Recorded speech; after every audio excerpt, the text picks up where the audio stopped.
오늘의 말씀 사무엘상 17장 28절 29절에 있는 말씀을 읽겠습니다.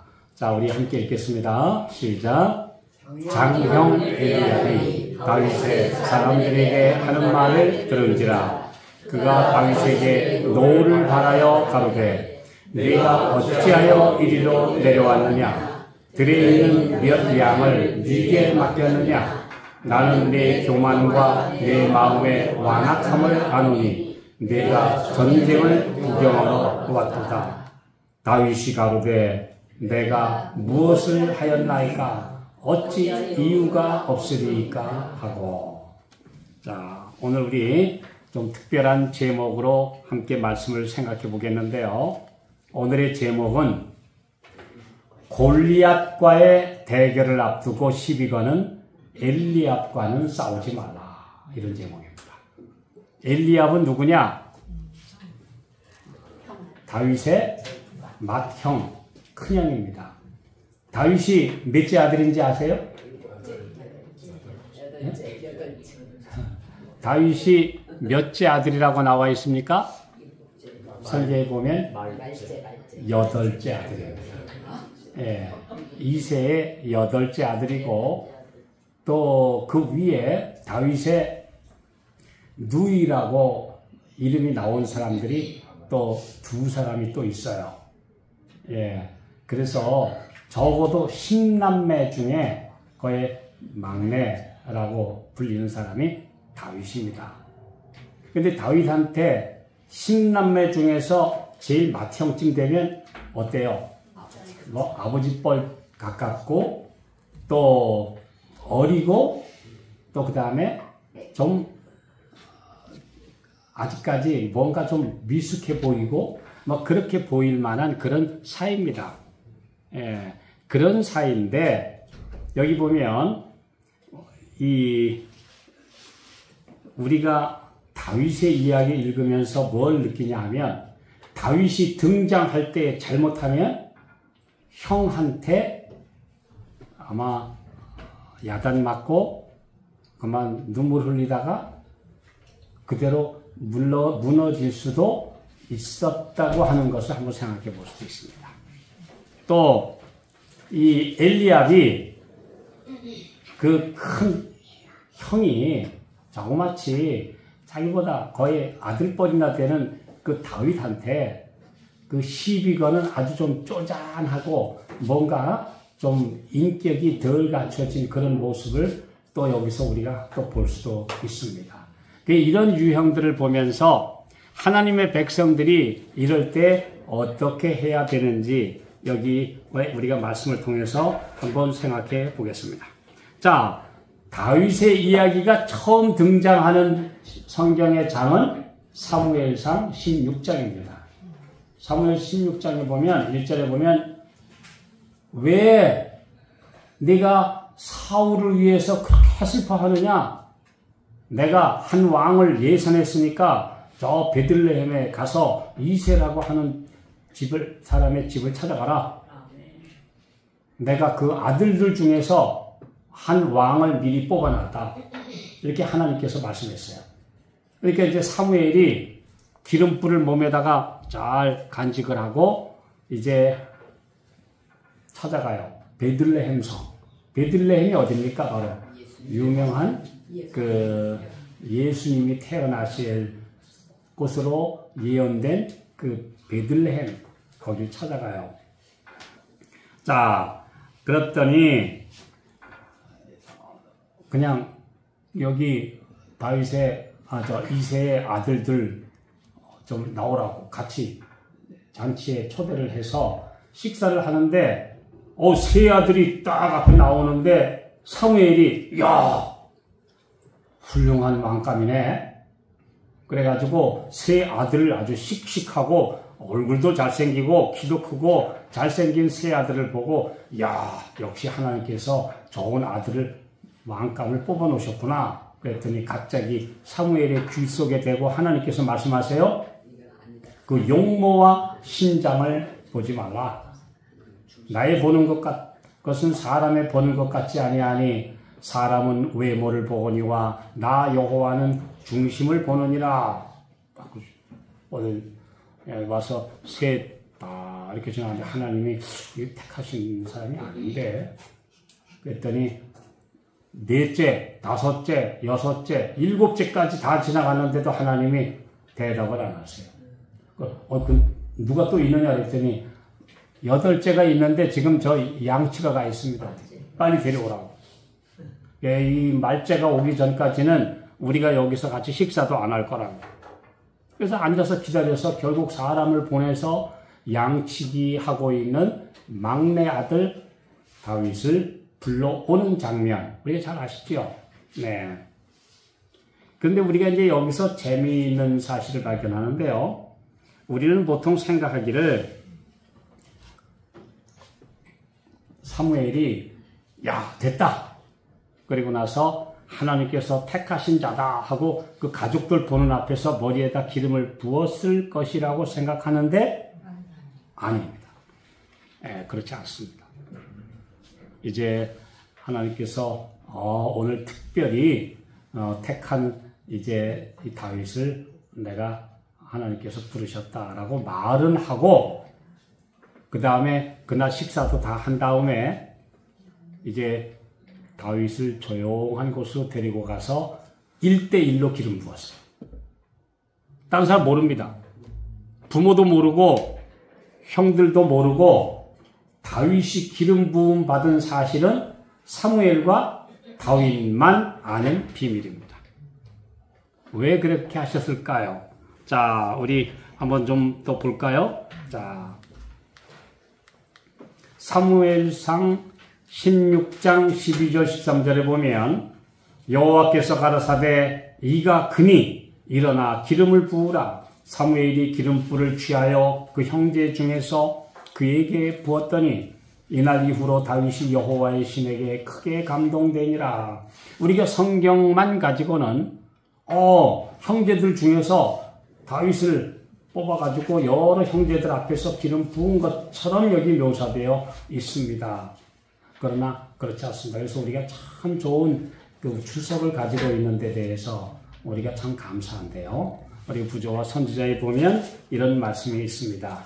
부조와 선지자 641쪽에 보면 사무엘은 그가 온 뜻을 이새의 가족들에게까지도 알리지 않았고 다윗에게 기름 붓는 의식은 비밀리에 거행되었다. 이로써 그 젊은이에게 그를 기다리고 있는 운명을 통고하였다. 그의 앞생의 여러 가지 경험과 모든 위험 중에서도 그가 기름 부음을 받았다는 사실을 인식하므로 그것이 그의 생애로 성취되어야 할 하나님의 목적에 진실하도록 그에게 감명을 줄 것이다. 이 개인적으로 기름 부었어요. 우리가 이걸 왜 확실히 해야 하냐 하면 만약에 공개적으로 기름을 부었다면 그 사실이 비밀이 지켜줄 수가 없고 그러면 그걸 안 사울이 가만둘 리가 없어요. 그렇지 않아도 지금 나중에 다윗이 골리앗을 이기고 난 다음에 백성들이 다윗을 막 칭송하니까 그냥 시기 질투가 발생해서 다윗 죽이려고 혈안이 되었는데 더군다나 하나님께서 택한 기름 부음 받은 자라고 하는 사실이 알려지면 다윗이 그 오랜 시간 동안 견뎌낼 수가 없기 때문에 하나님께서 비밀리에 그렇게 하셨어요. 우리가 이 사실을 보게 됩니다. 자, 이제 다윗은 그 기름 부음을 받은 후에도 여전히 양을 치고 또 양을 치면서 실을 쓰고 또 우리가 거문고라고 나와 있지만 그 수금을 타고 또 천연계를 벗삼아서 하나님을 찬양하고 이게 가장 즐거웠다 그랬어요. 그런데 어느 날 사울 왕이 점점 미쳐 들어가기 시작해가지고 막 방 안에서 이제 귀신이 한 번씩 들어오면은 막 야료를 했다 그러죠. 근데 그 야료라고 하는 말이 뭐냐? 야료라고 하는 말이 막 소리 지르고 난동 부렸다 이런 뜻으로 표현되어 있습니다. 막 그러니까 안 되겠습니다. 누군가가 와서 찬양을 하고 음악을 연주하면 아마 하나님께서 감동 주시면 마귀가 물러가지 않겠습니까? 그랬더니 제가 보니까 베들레헴 2세의 아들 중에 그 막내 아들이 참 보니까 아주 음악도 연주 잘하니까 앞으로 모십시오. 그래서 그냥 다윗이 또 왕궁으로 불려 들어가게 되죠. 그래가지고 그때부터 다윗이 주목을 받기 시작을 합니다. 그런데 그러고 나서 바로 17장에 이제 블레셋과의 전투가 일어나게 됩니다. 자, 이 골리앗 사무엘상 17장 1절부터 보면 골리앗이라고 하는 이제 거인이 등장하는데 우리가 골리앗이라고 하는 인물이 어마어마하게 크다라고 생각하지만 여기에 나온 우리 여러 가지 신장 조건을 보면 골리앗의 키는 약 3m입니다. 그리고 그 다음에 노트구를 썼고 그 다음에 어린 갑이라고 해서 이렇게 물고기 비늘 같은 그런 온 전신 갑주를 입었는데 그 갑옷의 무게가 약 60kg 되는 그런 갑옷을 입었고 그 다음에 창자루는 배투채 같고 창날의 무게만 약 7kg 나오고 600세겔은 약 7kg 조금 넘습니다.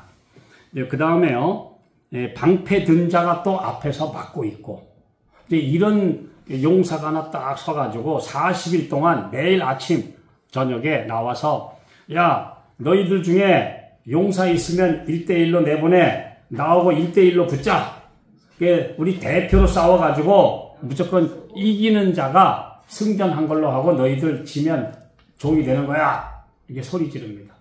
그거 왜 그랬을까요? 이게 이런 심리전을 펼쳤을까요?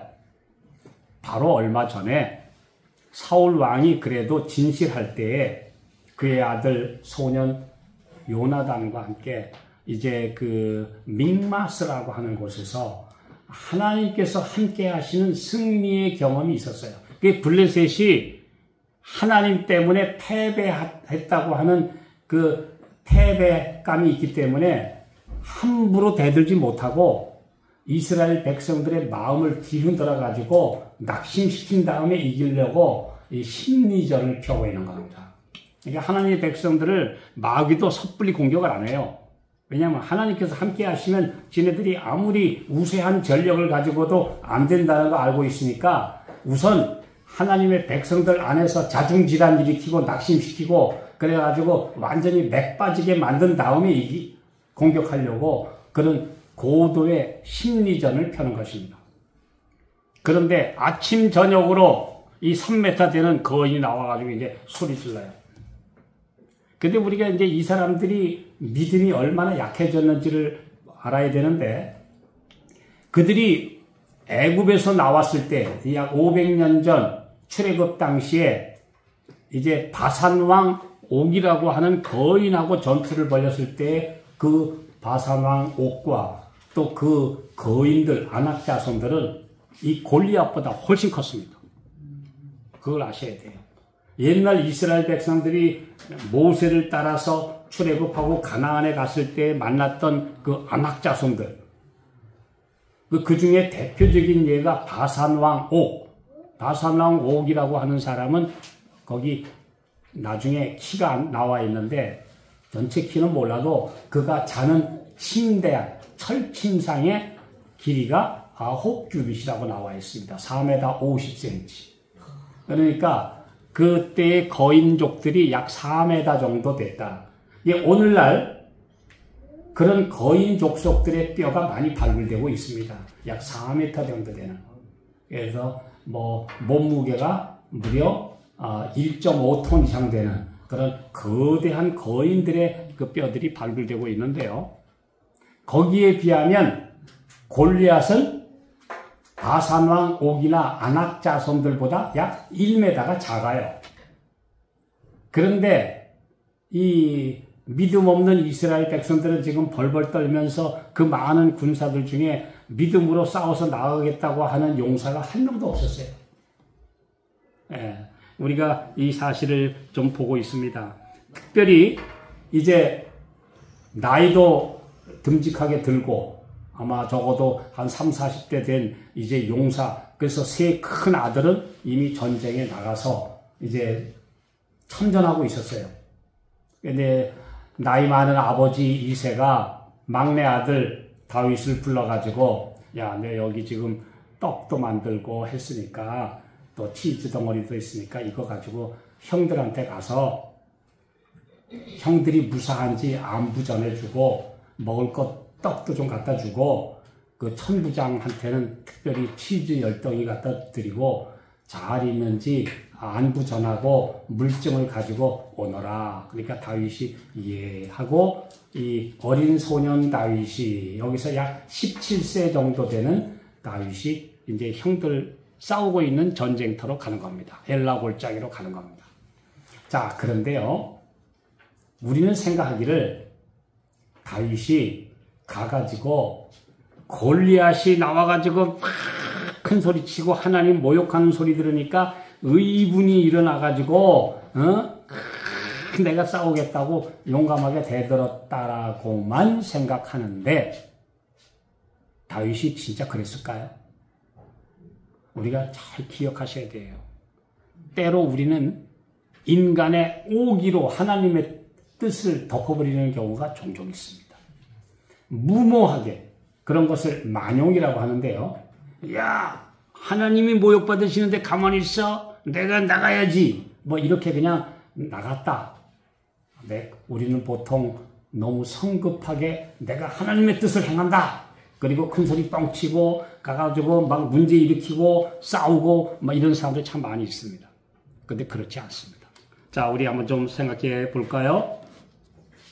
자, 여기 계속해서 보면 여기 사무엘상 17장 이런 얘기 나오죠? 이새는 사울 당시 사람 중에 나이 많아 늙은 자로서 8 아들이 있는 중 여기 나오죠? 그 장성한 세 아들은 사울을 따라 싸움에 나갔으니 싸움에 나간 세 아들의 이름은 장자 엘리압이요, 그 다음은 아비나답이요, 제3은 삼마며 다윗은 말제라. 여기 분명히 제가 드린 말씀 정확하게 성경에 나와 있습니다. 이새가 그 아들 다윗에게 이르되 내 형들을 위하여 이 볶은 곡식 한 에바와 떡 10덩이를 가지고 진으로 가서 내 형들에게 주고 이 치즈 10덩이를 가져다가 그들의 천부장에게 주고 내 형들의 안부를 살피고 증표를 가져오라. 이렇게 심부름을 시켜서 갔다. 이렇게 성경에 나와 있습니다. 그런데 우리 부조와 선지자 644쪽 한번 읽어볼까요? 자, 시작. 이스라엘 군대가 위험 중에 있었고 다윗은 천사에게서 그의 백성을 구하라는 지시를 받았다. 이겁니다. 하나님께서 말씀하신 사인을 가지고 움직였지 아무리 소년 다윗이지만 무모하게 믿음만 가지고 열정만 가지고 내가 저 골리앗과 싸워 이길 수 있어 하고 함부로 나간 것이 아니라 천사의 지시를 받았고 또 그 마음속에 하나님께서 성령의 감동을 주셔서 하신 것이지 무조건 나는 하나 옳은 일이니까 나는 옳은 일을 위하여 무조건 목숨 걸고 돌진한다. 이렇게 하라고 하신 게 아닙니다. 우리가 하나님의 사업에 있어서 어떤 중요한 투쟁이나 어떤 큰 일들이 있을 때 그냥 의로운 용기만 가지고 나아가면 된다고 보통 부추기는 그런 설교자들이 있어요. 하나님의 사업이 위기에 있는데 여러분 가만히 있겠습니까? 여러분 일어납시다. 그러면 손 들고 할렐루야 하고 나가면 된다. 이렇게 생각하는데요. 성경은 그렇게 가르치지 않습니다.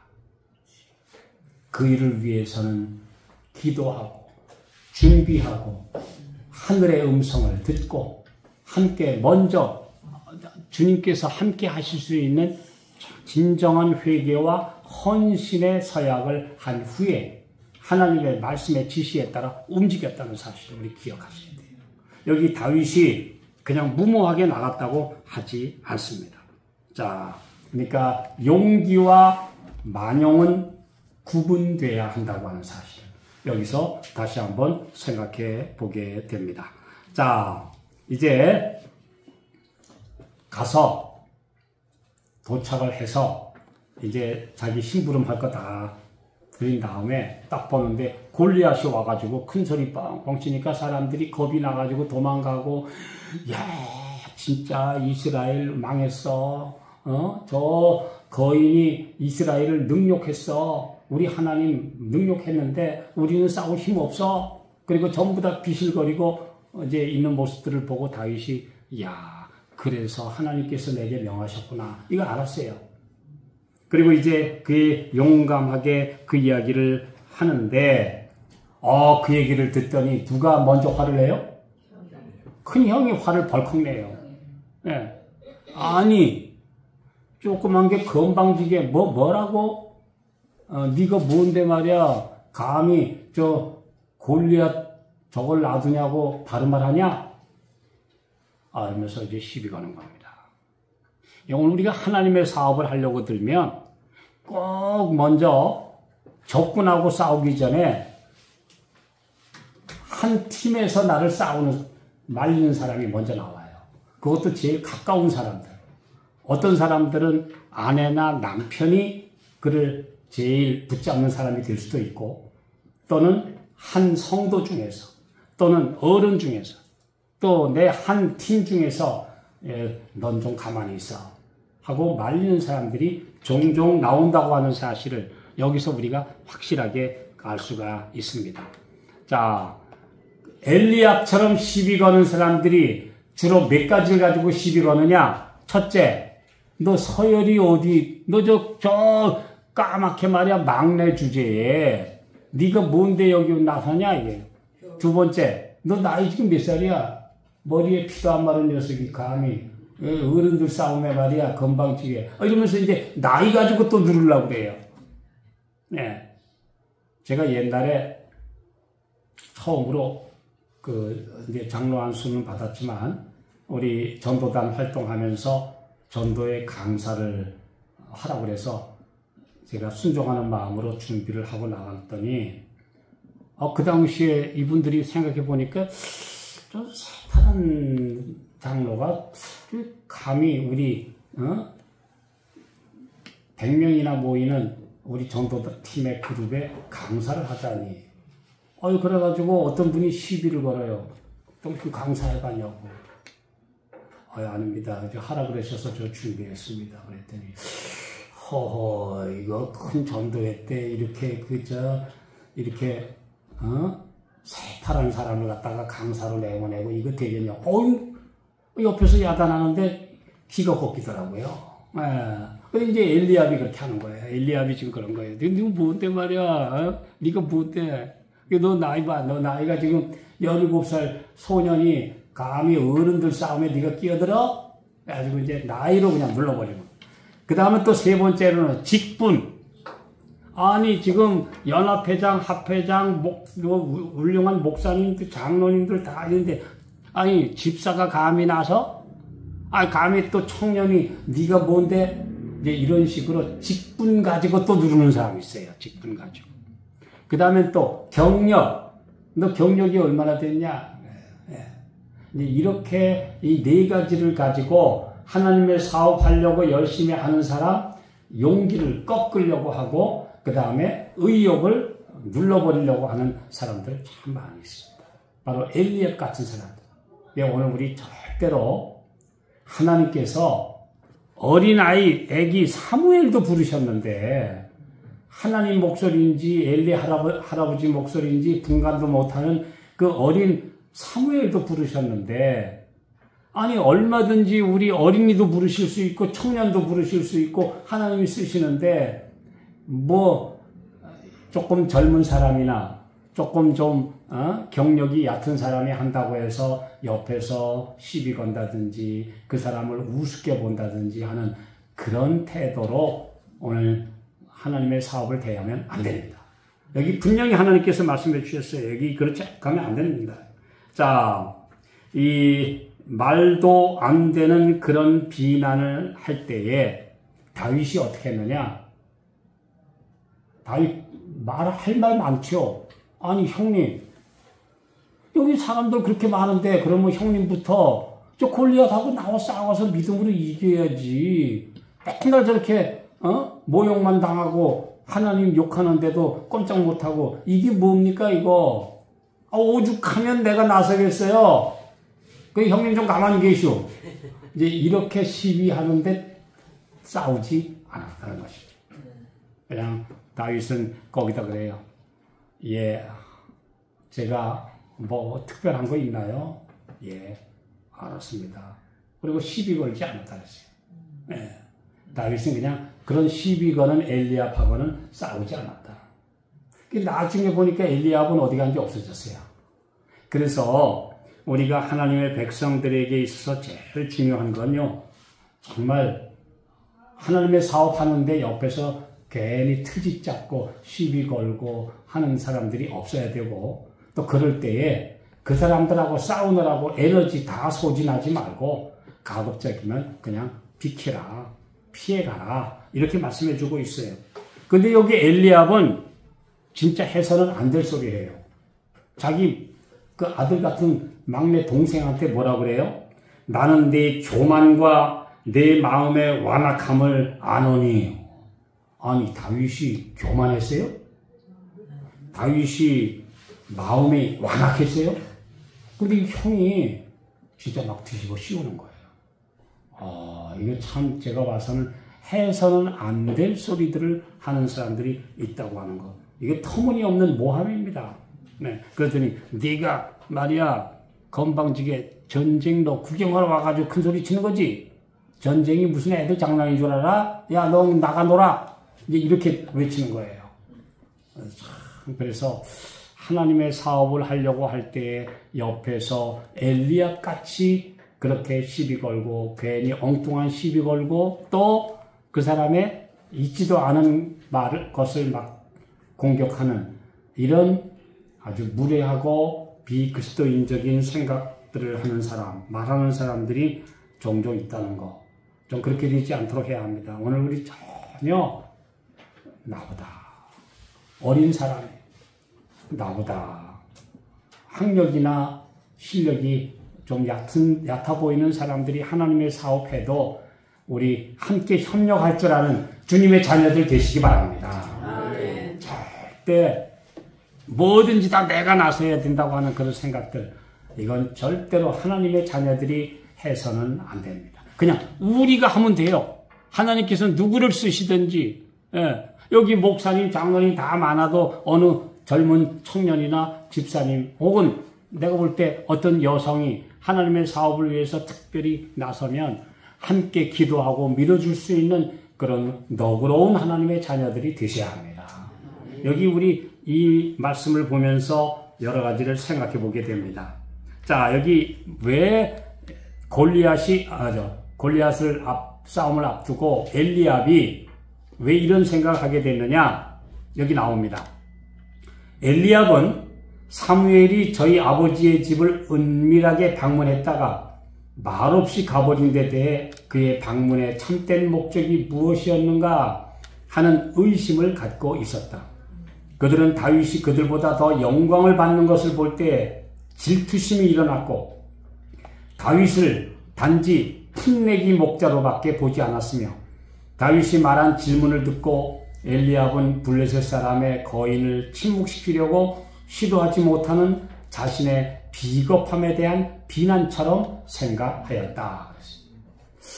지난번에 사무엘 선지자가 왔었는데 글쎄 좋고 막내 아들을 찾고는 그냥 갔는데 그게 도대체 왜 그랬지? 뭐 이렇게 이제 생각을 좀 했고 그 다음에는 기어코 이제 하나님께서 다윗을 부르셔서 왕궁에 가가지고 왕의 비서 노릇하고 음악 연주자로 보냈다. 그 다윗이 저 녀석이 저기 조그만 게 어디 벌써부터 출세하기 시작해. 그 형이 못마땅하게 생각했어요. 그러다가 야 아직까지 저 양이나 치는 녀석이 말이야.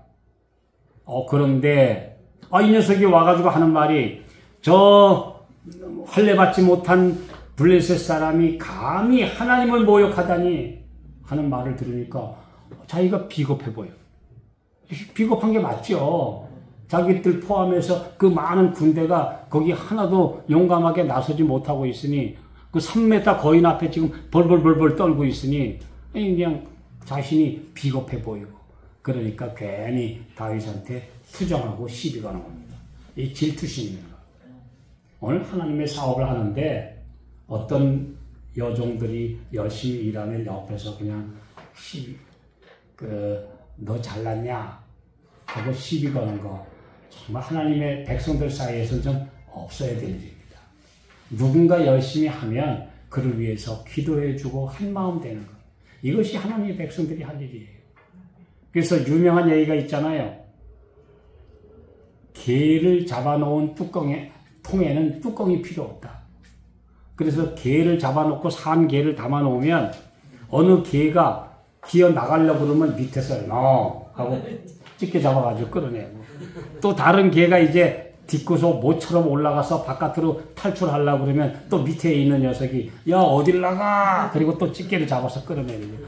그래서 서로 잡아당기기 때문에 견제하기 때문에 뚜껑이 필요 없다는 겁니다. 바로 개들의 사회와 수준이 인간 사회하고 비슷해요. 누군가 좀 잘하려고 그러면은 야 네가 혼자 잘났어? 일로 와. 끄집어내리고 또 누가 또 잘하려면 야 인마 일로 와. 이렇게 서로 끄집어내려서 결국은 탈출도 할 수 없고 또 뛰어난 일을 할 수 없도록 만드는 사회. 그 인간 사회가 개 사회나 개가 들어있는 통이나 비슷하다는 겁니다. 자, 이걸 제가 읽으면서 하나님의 백성들은 어떤 자세로 살아야 될까? 우리 생각해 볼 필요가 있습니다. 그런데 여기 다윗은 아주 단호하게 얘기합니다. 분명히 얘기하기를 내가 무엇을 하였습니까?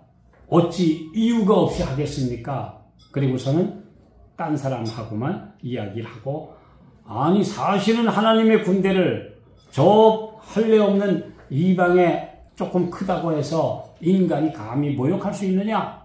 그랬더니 결국은 사람들이 다 비실비실 거리는데 저 소년 하나가 청년 하나가 아주 하나님을 위해서 용감하게 용기를 내는 말을 하나 하는데요. 저기 하나 있네요.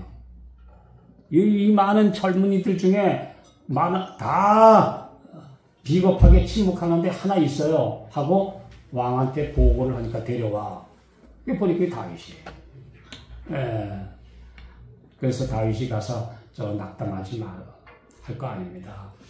주의 종이 가서 저 골리앗과 싸우겠습니다. 아니야. 그 골리앗은 태어나면서부터 거인이고 용사고 야 너는 지금 소년인데 그랬더니 아닙니다. 강력하게 얘기하니까 그럼 내보내는데 내가 입던 갑옷 벗겨줄 테니까 네가 입고 나가라. 일단 또 입어보니까 이게 얼마나 크고 불편하니까 다 벗어 던지고 그냥 목자가 쓰고 있던 그 물매에다가 매끄러운 돌 5개 담고 그 다음에 물매 가지고 기도하고 그 다음에 나갔다. 우리 지금 유명한 노래죠. 다 있죠. 네. 자 이제 우리가 이 사실을 너무나 잘 알고 있는데요. 여기 이런 말씀이 있습니다. 지금은 사소한 견해 차이로 시비를 가질 때가 아니다. 만일 주님과 밀접한 사안연합을 갖지 못한 사람들이 저들의 신앙적 경험의 약점을 세상 사람들 앞에 드러내 보인다면 우리를 면밀히 살피고 있는 진리의 원수들은 그 기회를 최대한으로 이용할 것이며 우리의 사업은 방해를 받게 될 것이다. 그러니 적전 분열을 일으킬 행동은 하지 말라.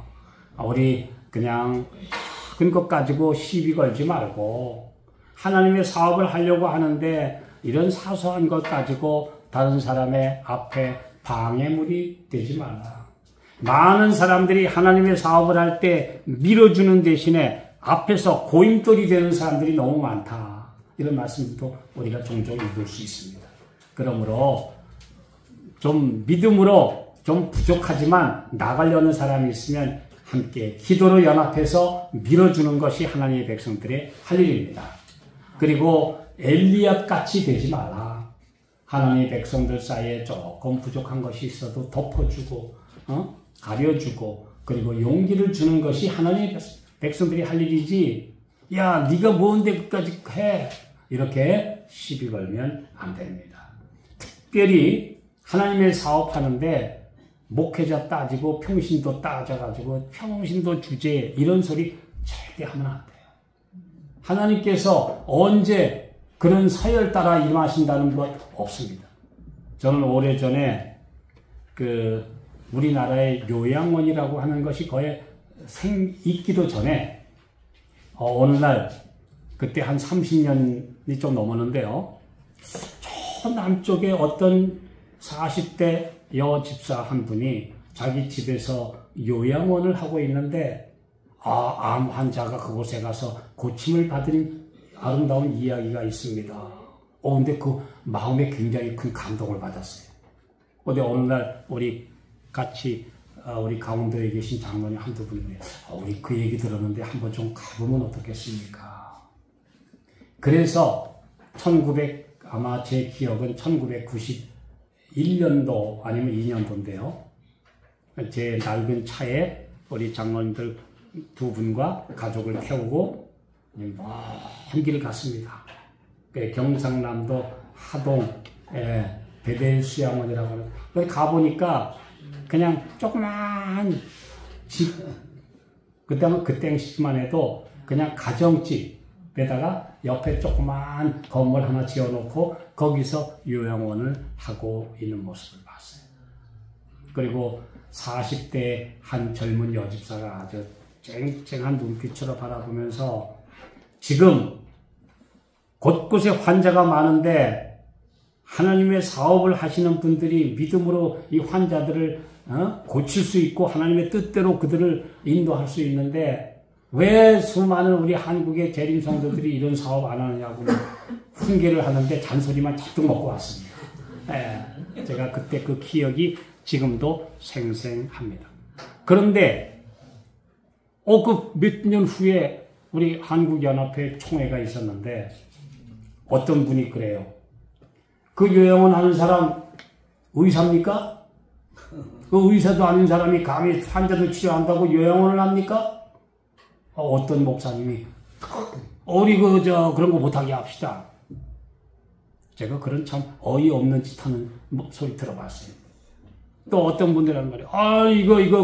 저 자격증 없는 사람들이 여기저기서 요양원 하는 거 이거 못하게 합시다. 이거 한국연합에서 못하게 하고 그리고 우리 정식으로 연합회 결의를 해서 의사를 데려다가 정식으로 하면 했지. 그러고 개인들이 하는 거 이거 막아야 됩니다.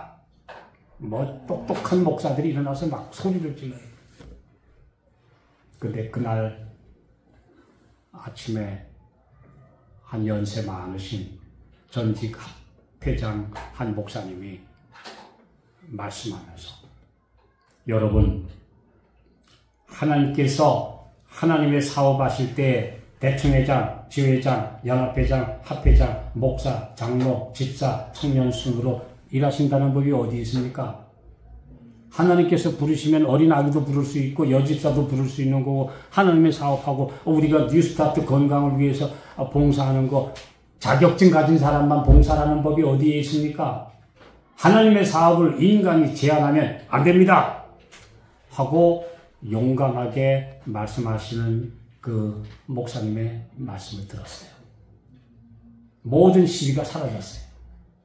네, 제가 그때 그 연합회 총회 때 가서 상당히 감동을 받았어요. 오늘 하나님의 사업을 하는데 누구도 할 수 있는 거지. 하나님께서 심지어 뭐라고 하셨어요? 이 돌들로도 아브라함의 자손이 되게 하시리라. 다음에 이제 가장 비천한 사람도 쓰실 수 있는 거고. 예수님이 이 땅에 오셨을 때 뭐 나사렛 목수의 아들이 뭔데 하고 시비 거는 사람 얼마나 많았는데. 네? 오늘 하나님의 백성들은 절대로 인간이라고 하는 것은 그냥 도구에 불과하고 오직 주님이 하신다는 것. 오늘 우리 기억해야 합니다. 자, 우리 하나님의 사업을 할 때 절대로 연약한 사람들한테 용기를 주고 힘을 줘야지.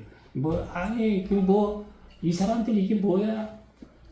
예수님이 이 땅에 오셨을 때도 무슨 세상을 구원한다는 사람들이 분이 와가지고 저 어부 몇 사람, 그 불황부식하고 뭐 교양도 없고 뭐 세력도 없고 돈도 없는 사람 연합문명 데리고 다니면서 그냥 맨날 설교나 하고 가르쳐주고. 근데 그게 하나님의 아들이에요? 그 사람들 볼 때 메시아예요? 이스라엘의 왕이에요? 그러니까 안 받아준 거예요. 근데 오늘 주님은 그렇게 하지 않으셨어요. 그분이야말로 참으로 위대한 하나님이셨어요. 오늘 우리가 이 말씀을 기억해 봐야 합니다. 느헤미야 4장 1절로 3절 한번 읽어보겠습니다. 자, 시작.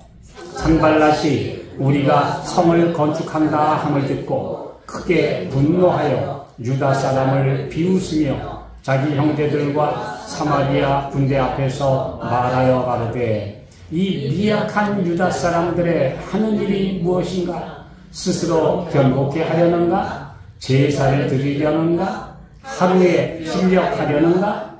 소화된 돌을 흙무더기에서 다시 일으키려는가 하고 암몬 사람 도비아는 곁에 섰다가 가로되 저들의 건축하는 성벽은 여호가 올라가도 곧 무너지리라 하더라. 이게 바로 산발랏, 도비아 이런 사람들이 하던 짓이었습니다. 예루살렘을 건축하려고 이제 돌아온 이제 사람들이 일하는데 보니까 뭐 저거 가지고 무슨 예루살렘을 다시 건축해? 재건해? 하나님의 사업은 인간의 보기에 위대한 것 아닙니다. 인간의 보기에 위대한 사람들 하나님 쓰시지 않는다 그랬어요. 도리어 전적으로 하나님께 바치는 보잘것없는 부족한 사람들을 하나님은 쓰신다는 것. 오늘 우리 꼭 기억하셔야 합니다. 그래서 느헤미야는 이 얘기를 듣고 뭐라고 그랬어요? 우리 하나님이 들으시옵소서. 우리가 업신여김을 당하나이다. 원컨대 저희의 욕하는 것으로 자기의 머리에 돌리사 노략거리가 되어 이방에 사로잡히게 하시고. 네, 여기 보면 주의 앞에서 그 악을 덮어두지 마옵시며 그 죄를 도말하지 마옵소서. 저희가 건축하는 자 앞에서 주의 노를 격동하였습니다. 그래서 느헤미야는 하나님 앞에 기도한 다음에 그 일을 계속했다. 그래서 느헤미야는 그 건축하는 예루살렘 성을 돌면서 주께서 우리와 함께 하시리라 하고 외쳤습니다. 그러면 일꾼들이 그 일을 하다 말고 느헤미야의 격려의 말을 듣고 다 함께 힘을 모아서 주께서 우리와 함께 하시리라. 그러면 이 소리가 저 성 바깥으로 또 저 반대편으로 반영되면 그쪽에 있는 사람들이 또 화답하기를 주께서 우리와 함께 하시리라. 그래서 서로 용기를 주어가면서 그 성을 이루었다고 기록되어 있습니다. 오늘 주께서 함께 하시리라. 오늘 그래서 이 세상 사람들이나 또 특별히 같이 하나님의 사업을 하는 한 가족 중에서 하나님의 마지막 백성이라고 하면서 이제 시비 걸고 남의 작은 흠을 뜯고 용기를 꺾는 그런 사람, 엘리압 같은 사람들이 되지 말고 오늘 그런 사람들한테 우리가 낙심할 필요가 없고 오직 예수님만 바라보는 소년 다윗처럼 오늘 믿음으로 살게 되시기 바랍니다. 주님이 우리와 함께 하신다. 주께서 이루시리라. 오늘 이런 믿음으로 우리 모두가 끝까지 승리하게 되시기를 바라면서 말씀 마치겠습니다.